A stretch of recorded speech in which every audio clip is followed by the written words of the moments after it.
저는 30대 초반이고 남편과 나이 차이가 꽤 있습니다. 말 그대로 제 남편이란 사람은 착한 사람입니다. 저도 일부분 인정하고 주변 사람들도 그 칭송은 자자합니다. 하지만 결혼하고 보니 이건 지옥이 따로 없네요. 누가 알아볼까봐 살은 발라내고 뼈대만 이야기해보자면 일단 저희 집안은 살만합니다. 누구한테 아쉬운 소리하거나 돈 때문에 머리 아파본 적이 없습니다. 딱 한 번 아빠 사업이 휘청거렸던 시간이 잠시 있었어요. 다행스럽게도 엄마 쪽 지원과 아빠 거래처 사장님들의 도움으로 딱 반년만 고생하고 다시 일어선 케이스입니다. 당시 저는 유학 중이었는데 저에게는 이런 방구 아무 말씀 없으셨기에 그때 당시 아빠 사업이 무너질 뻔했다는 소식은 나중에야 무용담 이야기하듯 하시기에 전혀 몰랐었죠. 그때 당시가 제가 고등학생 때였고 남편과는 그때 처음 알게 되었습니다. 남편은 유학 시절 그곳에서 대학을 다니고 있었고 저에게는 동양화 레슨을 해주었습니다. 그러던 중 남편의 집안이 완전히 주저앉아 학업을 중단하고 한국으로 귀국하게 되면서 그렇게 연락이 끊겼어요. 시간이 흘러 제가 한국으로 귀국한 후 한참이 지난 어느 날 정말 우연히 공항 라운지에서 마주쳤습니다.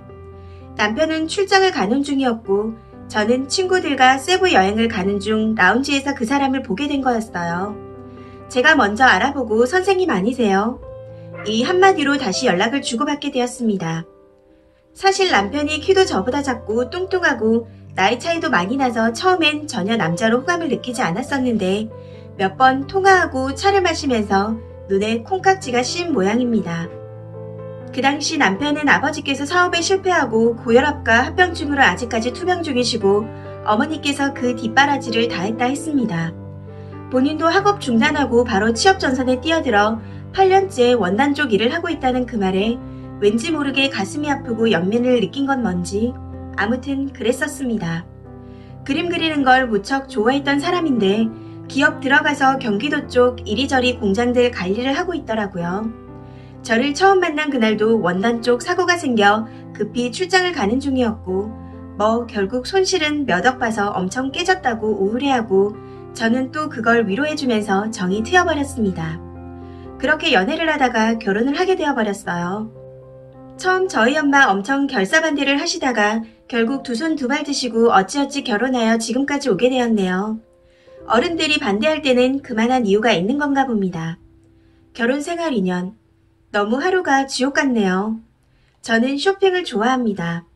여행도 마찬가지고 명품을 좋아했습니다.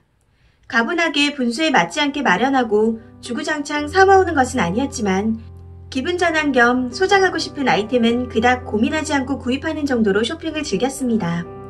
그런데 결혼하고 나니 남편이 슬슬 저의 일거수일투족을 관여하기 시작했어요. 결혼할 때 집도 제가 해왔고 혼수도 거의 다 제가 했습니다. 저희 부모님께서 있는 사람이 아무나 준비하면 어떠냐고 바르바르 챙겨주셨어요. 시댁에서 받은 건 도마 세트, 칼 세트 뿐입니다. 그래도 저는 개의치 않았어요. 무언가 더 받지 않아도 제 스스로의 능력으로 갖고 싶은 건 얼마든지 살 수 있으니까요. 가뜩이나 어렵고 힘든 시댁 어른들께 부담드리지 않아 남편도 고마워했는데 실수였나 봅니다. 이때부터 틀어진 것 같아요. 저는 인간적인 양심이 있다면 10원 한 장 보태주지 못해 그렇게 미안하다면 감히 주구장창 바라지도 못할 것 같아요. 진심으로 저라면 그럴듯한데 세상 사람들이 모두 저 같은 마음은 아니더라고요. 남편은 월 수입이 세금 빼고 300 정도입니다. 저는 엄마 쪽 회사 해외 쇼핑몰 운영하며 남편과 똑같이 300 정도 받고 엄마가 따로 적금을 들어주고 계세요. 일부러 남편과 같은 금액만 달라고 했었고 남편과 상의하에 돈 관리는 제가 하기로 했습니다. 처음에는요. 600에서 양쪽 보험료 100 정도, 저축 200, 공과금 포함 생활비 100만원, 나머지 200으로 각자 용돈을 했어요. 저 솔직히 쇼핑만 하진 않는다면 돈 쓸 일이 별로 없어서 100만원 용돈이 부족하진 않았습니다. 가끔 거래처 만나서 식사하거나 기름값, 출장비 등은 회사 카드를 사용하니까요. 하지만 남편은 셀러리맨임에도 불구하고 100만원이 모자란지 늘 더 달라고 했습니다. 알고 보니 자기 집에 100만원 중 70만원을 두리고 오더군요. 저는 더 주지 않았습니다. 모자라든 남든 뭐라 하지 않을 테니 알아서 생활하고 더 달라고 하지 말라고 딱 잘라버렸어요. 그러면 저보고 이렇게 일색할 수 있냐며 못됐다고 합니다. 그게 매달 그렇게 되니까 저도 화를 좀 냈어요. 시댁의 자식이 오빠 하나뿐인 것도 아니고 셋이나 되는데 왜 혼자 다 떠안고 나까지 힘들게 하려고 하느냐. 이제 돈 관리 각자 하자. 네 돈 300만원 모두 네가 알아서 관리하고 알아서 써라. 그러면서 그동안 한 달에 200만원씩 저축한 것도 찾아다가 반절 딱 나눠줘 버렸습니다. 솔직히 안 받을 줄 알았는데 다 봤더니 자기가 좋다고 관리하더군요. 냅둬 버렸어요. 그렇게 살면 최소한 저한테 돈 달라는 소리는 안 할 줄 알았는데 또 하더군요. 어머니 어디가 아프시대.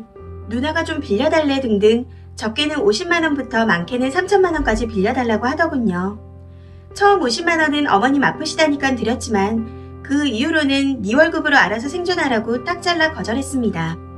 그랬더니 저보고 악마 같대요. 저 1년에 시댁 가는 날이 명절, 제사, 생시 때뿐입니다. 저도 바빠요. 두세 달에 한 번은 무조건 해외 지사로 출장 가는데 그 좋아하는 여행 한 번 제대로 못 가고 살고 있는데 출장이 여행이랑 진배 없지 않냐고 합니다. 처음에는 미안해하고 무안해하기도 하더니 이제는 남편도 시댁도 저더러 냉정하다네요. 지난 출장 때 면세점에서 가방을 하나 샀습니다. 물론 제 돈으로요. 그렇게 사치할 돈은 있고 시부모님 병원비는 없냐며 핀찬은 주더군요. 저번 어버이날 때 본인 부모님 발리 여행 보내드린다고 여행사 400만원 넘게 끌은 거 아는데 모르는 척하니 제가 바보로 보이는지 아니면 제 돈을 보고 결혼을 한 건지. 그놈의 돈 소리 듣는 것도 스트레스 받네요. 저는 성격이 직선적이고 주관이 뚜렷한 편이라 나름 고집이 있습니다.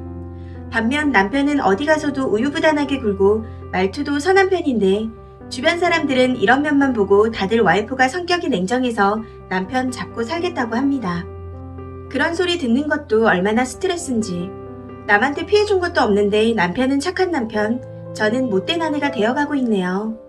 시댁에 달라는 만큼 돈을 주면 착한 와이프고 안 주면 나쁜 와이프인가요? 무작정 안 주는 게 아니라 가만히 보면 답이 없어서입니다. 신혼한 사람은 매일 입만 열면 옷 좀 달라. 가방 안 쓰는 것 좀 달라. 시부모님도 예전 넉넉하게 살 때 쓰던 씀씀이가 있어서 뭘 사든 그저 제일 비싼 거, 좋은 거. 같은 성능인데 회사가 달라서 조금 저렴한 가격인 걸 사다 드리면 보는 앞에서 바로 다른 사람에게 이거 가져가서 댁내다 쓰라고 줍니다. 대놓고 동네 이웃분 주시는 걸 몇 번 보고 나니 정남이가 뚝 떨어져 버린 지 오래입니다. 저는 버릇 없을 수 있겠으나 아무리 시댁 식구라도 경우가 아닌 걸 그냥 지나치진 못해서 어머님 저 서운해요. 비슷한 말 몇 번 했더니 대바라지고 이기적이고 못된 아내가 되어 있네요. 남편이랑 사이도 소원해졌고 아직 아이도 없는데 아이 낳고 싶은 마음도 없어졌을 뿐더러 같이 밥 먹기도 자기도 싫어서 미치겠네요. 이 사람 아직도 안 들어오고 있습니다. 새벽 2시인데 정말 눈에 콩깍지가 단단히 씌어서 누구 원망도 못하고 내 발등을 찍고 있네요. 점점 남편에게 실망스럽고 미워집니다. 댓글입니다. 첫 번째 댓글. 아이 없을 때 이혼하세요. 시댁이나 남편이나 똑같이 개쓰레기네요. 결혼이야 한 번 실수한 거라고 치면 되지만 계속 사는 건 평생 잘못인 것 같네요. 두 번째 댓글. 저건 착한 게 아닙니다. 악마 같다고? 참 누가 악마 같은지 모르겠네요. 남편은 결혼해서 한 가정을 이루고 있고 그 가정이 잘 살 수 있도록 같이 협력을 해야 하는 건데 본인이 만든 가정은 냅두고 부모, 형제 간수한다고 월급 다 끌어다 쓰고 그것도 와이프한테 빌려달라고 하고 착한 게 아니라 양심이 없네요. 세 번째 댓글. 그래서 끼리끼리 결혼해야 하는 겁니다. 없는 사람은 없는 사람, 있는 사람은 있는 사람. 없는 사람과 있는 사람이 결혼을 하면 한쪽이 개고생이죠. 이 사연은 여기까지입니다.